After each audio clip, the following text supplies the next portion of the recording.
এক সুন্দরী মেয়েকে রাস্তা দিয়ে হেঁটে যেতে দেখে এক ছেলে সেই মেয়েটির পিছু পিছু হাঁটতে লাগলো। সেই মেয়েটির ছেলেটিকে বলল, ভাই আপনি আমার পেছনে পেছনে হাঁটছেন কেন? ছেলেটি বলল, হে অপরূপা সুন্দরী, আমি তোমাকে এক নজর দেখেই তোমার প্রেমে পড়ে গেছি। তোমার মতো এত সুন্দরী মেয়ে আমি কোনোদিন দেখিনি। আমি তোমাকে বিয়ে করতে চাই। সেই সুন্দরী মেয়েটির ছেলেটিকে বলল, তুমি বলো কি? আমার চাইতে সুন্দরী মেয়ে তুমি কখনোই দেখোনি? তুমি পেছনের দিকে চেয়ে দেখো, ওই যে দূরে যেই মেয়েটিকে দেখা যাচ্ছে সে আমার বোন, সে আমার চাইতে অনেক সুন্দরী। এই কথা শোনা মাত্রই ছেলেটি মেয়েটিকে রেখে পেছনের দিকে দৌড় দিল দূরে থাকা ওই মেয়েটির বোনকে দেখার জন্য। কিন্তু পেছনে যেয়ে দেখে একজন বুড়া মহিলা হেঁটে আসছে। ছেলেটি তখন ফিরে এসে সেই মেয়েকে বলল, তুমি আমাকে মিথ্যা কথা বললে কেন? তখন মেয়েটি বলল, তুমিও তো আমাকে মিথ্যা কথাই বলেছো। তুমি যদি আমাকে ভালোই বাসতে তাহলে আমার বোনকে দেখার জন্য তুমি পিছনের দিকে দৌড় দিলে কেন?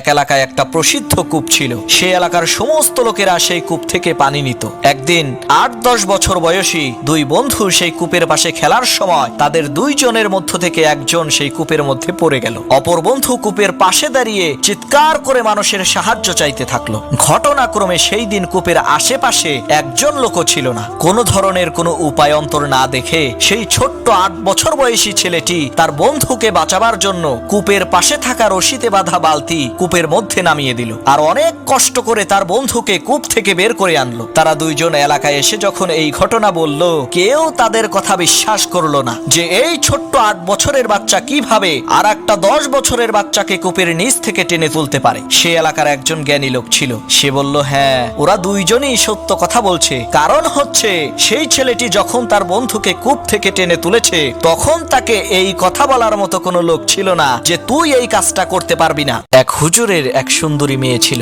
সেই সুন্দরী মেয়েটি হুজুরকে বলল, বাবা তুমি এত খ্যাত কেন? হুজুর বলল, আমি আবার খ্যাত হলাম কিভাবে? সেই মেয়ে বলল, বাবা আমার বান্ধবীরা সবাই তো বোরকা ছাড়াই বাইরে বের হয়, কিন্তু আমি বোরকা ছাড়া বাইরে বের হতে পারি না। তুমি একটু আধুনিক হও, একটু মডার্ন হও। হুজুর বলল, মা ঠিক আছে, তোমার আর বোরকা পরতে হবে না। তুমি বোরকা ছাড়াই আমার জন্য দোকান থেকে একটা কলম নিয়ে আসো। মেয়েটা দোকানে কলম কিনতে যাচ্ছে। পথিমধ্যে কিছু বকাটে যুবক বসেছিল। তারা সেই সুন্দরী মেয়েটিকে দেখে বলল, ইস কি মাল যাচ্ছে গো, মালে দানা পড়িয়ে গেছে। এই কথা শুনে মেয়েটি খুব কষ্ট পেল। তারপর কলম নিয়ে বাসায় ফিরে তার বাবাকে ঘটনাটি খুলে বলল। তার বাবা বলল, মা তুমি এখনই আবার বোরকা পরে দোকান থেকে একটা খাতা নিয়ে আসো। মেয়েটি এবার বোরকা পরে দোকানে গেল, কিন্তু সেই বকাটে যুবকগুলো মেয়েটিকে কিছুই বলল না। মেয়েটি বোরকা পরার গুরুত্ব বুঝতে পারলো। সে ঘরে ফিরে এসে তার বাবাকে বলল, বাবা তুমি খ্যাত না, তুমিই সর্বাধুনিক।